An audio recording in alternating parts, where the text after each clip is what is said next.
Chapter 12. And when the king heard the words of Abram, he ordered him to be put into prison. And Abram was 10 days in prison.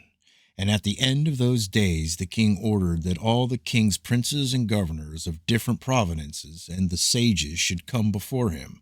And they sat before him, and Abram was still in the house of confinement. And the king said to the princes and sages, "Have you heard what Abram the son of Terah has done to his father? Thus has he done to him, and I ordered him to be brought before me, and thus he has spoken. His heart did not misgive him, neither did he stir in my presence, and behold, now he is confined in the prison. And therefore decide what judgment is due to this man who reviled the king, who spoke and did all the things that you heard." And they all answered the king, saying, "The man who revileth the king should be hanged upon a tree. But having done all the things that he said, and having despised our gods, he must therefore be burned to death. For this is the law in this manner. If it pleaseth the king to do this, let him order his servants to kindle a fire both night and day in thy brick furnace, and then we will cast this man into it." And the king did so, and he commanded his servants that they should prepare a fire for 3 days and 3 nights in the king's furnace, that is in Casdim. And the king ordered them to take Abram from prison and bring him out to be burned. And all the king's servants, princes, lords, governors, and judges, and all the inhabitants of the land, about 900,000 men, stood opposite the furnace to see Abram. And all the women and little ones crowded upon the roofs and the towers to see what was doing with Abram, and they all stood together at a distance. And there was not a man left that did not come on that day to behold the scene. And when Abram was come, the conjurers of the king and the sages saw Abram, and they cried out to the king, saying, "Our sovereign lord, surely this is the man whom we know to have been the child at whose birth the great stars swallowed the 4 stars, which we declared to the king now 50 years since. And behold now his father has also transgressed thy command, and mocked thee by bringing thee another child, which thou didst kill." And when the king heard their words, he was exceedingly wroth, and he ordered Terah to be brought before him. And the king said, "Hast thou heard what the conjurers have spoken? Now tell me truly, how didst thou? And if thou shalt speak truth, thou shalt be acquitted." And seeing that the king's anger was so much kindled, Terah said to the king, "My lord and king, thou hast heard the truth, and what the sages have spoken is right." And the king said, "How couldst thou do this thing, to transgress my orders, and to give me a child that thou didst not beget, and to take value for him?" And Terah answered the king, "Because my tender feelings were excited for my son at that time, and I took a son of my handmaid, and I brought him to the king." And the king said, "Who advised thee to this? Tell me, do not hide aught from me, and then thou shalt not die." And Terah was greatly terrified in the king's presence, and he said to the king, "It was Haran, my eldest son, who advised me to do this, and Haran was in those days that Abram was born, 32 years old." But Haran did not advise his father to anything. For Terah said this to the king in order to deliver his soul from the king, for he feared greatly. And the king said to Terah, "Haran thy son, who advised thee to this, shall die through fire with Abram. For the sentence of death is upon him for having rebelled against the king's desire in doing this thing." And Haran at that time felt inclined to follow the ways of Abram, but he kept it within himself. And Haran said in his heart, Behold, now the king has seized Abram on account of these things which Abram did, and it shall come to pass that if Abram prevail over the king, I will follow him. But if the king prevail, I will go after the king. And when Terah had spoken this to the king concerning Haran his son, the king ordered Haran to be seized with Abram. And they brought them both, Abram and Haran his brother, cast them into the fire, and all the inhabitants of the land, and the king's servants and princes, and all the women and little ones were there, standing that day over them. And the king's servants took Abram and his brother, and they stripped them of all their clothes, excepting their lower garments which were upon them. And they bound their hands and feet with linen cords, and the servants of the king lifted them up and cast them both into the furnace. And the Lord loved Abram, and he had compassion over him. And the Lord came down and delivered Abram from the fire, and he was not burned. But all the cords with which they bound him were burned, while Abram remained and walked about in the fire. And Haran died when they had cast him into the fire, and he was burned to ashes, for his heart was not perfect with the Lord. And those men who cast him into the fire, the flame of the fire spread over them, and they were burned, and 12 men of them died. And Abram walked in the midst of the fire 3 days and 3 nights, and all the servants of the king saw him walking in the fire, and they came and told the king, saying, Behold, we have seen Abram walking about in the midst of the fire, and even the lower garments which are upon him are not burned, but the cord with which he was bound is burned. And when the king heard their words, his heart fainted, and he would not believe them. So he sent other faithful princes to see this matter, and they went and saw it and told it to the king. And the king rose to go see it, and he saw Abram walking to and fro in the midst of the fire, and he saw Haran's body burned, and the king wondered greatly. And the king ordered Abram to be taken out from the fire, and his servants approached to take him out, and they could not, for the fire was round about, and the flame ascended towards them from the furnace. And the king's servants fled from it, and the king rebuked them, saying, Make haste and bring Abram out of the fire, that you shall not die. And the servants of the king again approached to bring Abram out, and the flames came upon them and burned their faces, so that 8 of them died. And when the king saw that his servants could not approach the fire, lest they should be burned, the king called to Abram, O servant of the God who is in heaven, go forth from amidst the fire, and come hither before me. And Abram hearkened to the voice of the king, and he went forth from the fire, and came and stood before the king. And when Abram came out, the king and all his servants saw Abram coming before the king with his lower garments upon him, for they were not burned, but the cord with which he was bound was burned.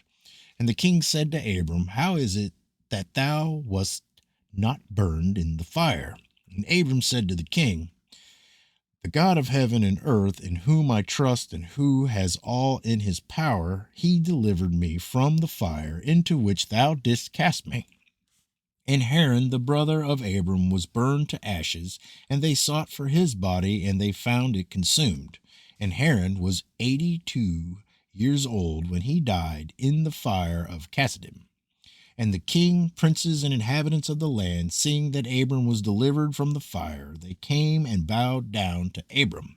And Abram said to them, Do not bow down to me, but bow down to the God of the world who made you, and serve him, and go in his ways. For it is he who delivered me from out of this fire, and it is he who created the souls and spirits of all men, and formed man in his mother's womb, and brought him forth into the world. And it is he who will deliver those who trust in him from all pain. And this thing seemed very wonderful in the eyes of the king and princes, that Abram was saved from the fire, and that Haran was burned, and that the king gave Abram many presents, and he gave him his 2 head servants from the king's house. The name of one was Oni, and the name of the other was Eliezer. And all the kings, princes, and servants gave Abram many gifts of silver and gold and pearl, and the king and his princes sent him away, and he went in peace. And Abram went forth from the king in peace, and many of the king's servants followed him, and about 300 men joined him. And Abram returned on that day and went to his father's house, and he and the men that followed him. And Abram served the Lord his God in all the days of his life, and he walked in his ways and followed his law. And from that day forward, Abram inclined the hearts of the sons of men to serve the Lord. And at that time Nahor and Abram took unto themselves wives. The daughters of their brother Haran, the wife of Nahor, was Milcah, and the name of Abram's wife was Sarai. And Sarai, wife of Abram, was barren, and she had no offspring in those days. And at the expiration of 2 years from Abram's going out of the fire, that is in the 52nd year of his life, behold, King Nimrod sat in Babel upon the throne, and the king fell asleep and dreamed that he was standing with his troops and hosts in a valley opposite the king's furnace. And he lifted up his eyes and saw a man in the likeness of Abram coming forth from the furnace, and that he came and stood before the king with his drawn sword, and then sprang to the king with his sword, when the king fled from the man, for he was afraid. And while he was running, the man threw an egg upon the king's head, and the egg became a great river. And the king dreamed that all his troops sank in that river and died. And the king took flight with 3 men who were before him, and he escaped. And the king looked at these men, and they were clothed in princely dresses as the garments of kings, and had the appearance and majesty of kings. And while they were running, the river again turned to an egg before the king, and there came forth the egg, a young bird, which came before the king, and flew at his head, and plucked out the king's eye. And the king was grieved at the sight, and he awoke out of his sleep, and his spirit was agitated, and he felt a great terror. And in the morning the king rose from his couch in fear, and he ordered all the wise men and magicians to come before him, when the king related his dream to them.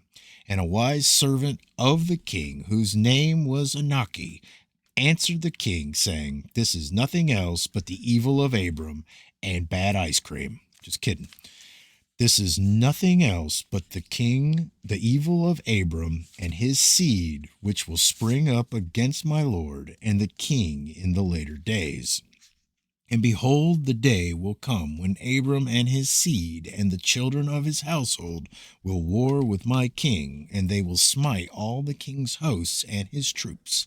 And as to what thou hast said concerning 3 men which thou didst see like unto thyself, and which did escape, this means that only thou will escape with 3 kings from the kings of the earth, who will be with thee in battle. And that which thou sawest of the river, which turned to an egg as at first, and the young bird plucking out thine eye, this means nothing else but the seed of Abram, which will slay the king in later days. This is my king's dream, and this is its interpretation. And the dream is true, and the interpretation which thy servant has given thee is right. Now therefore, my king, surely thou knowest that it is now 52 years since thy sages saw this at the birth of Abram. And if my king will suffer Abram to live in the earth, it will be to the injury of my lord and king.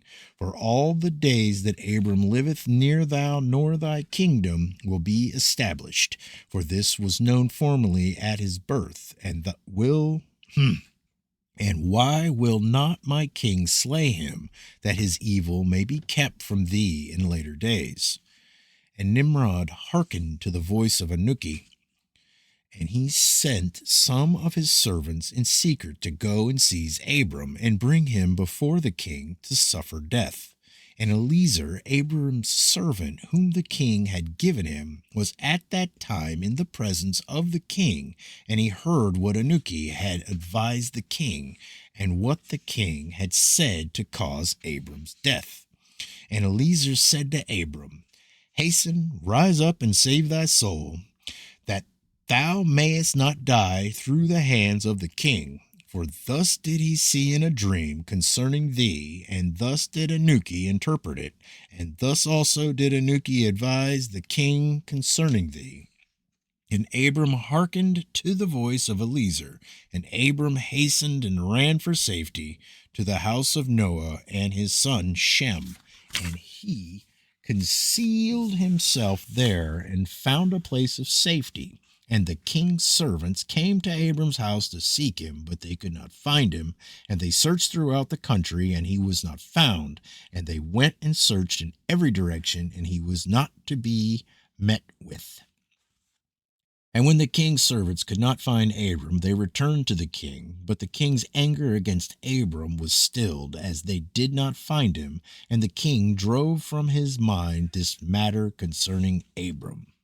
And Abram was concealed in Noah's house for 1 month until the king had forgotten this matter. But Abram was still afraid of the king. And Terah came to see Abram, his son, secretly in the house of Noah. And Terah was very great in the eyes of the king. And Abram said to his father, Dost thou not know that the king thinketh to slay me, and to annihilate my name from the earth by the advice of his wicked counselors? Now whom hast thou here, and what hast thou in this land? Arise, let us go together to the land of Canaan, that we may be delivered from his hand, lest thou perish also through him in the later days. Dost thou not know, or hast thou not heard, that it is not through love that Nimrod giveth thee all this honor, but it is only for his benefit that he bestoweth all this good upon thee? And if he do unto thee greater good than this, surely these are only vanities of the world, for wealth and riches cannot avail in the day of wrath and anger. Now, therefore, hearken to my voice, and let us arise and go to the land of Canaan, out of the reach of injury from Nimrod, and serve thou the Lord who created thee in the earth, and it will be well with thee, and cast away all the vain things which thou pursuest. And Abram ceased to speak when Noah and his son Shem answered Terah, saying, True is the word which Abram hath said unto thee. And Terah hearkened to the voice of his son Abram. And Terah did all that Abram said, for this was from the Lord, that the king should not cause Abram's death.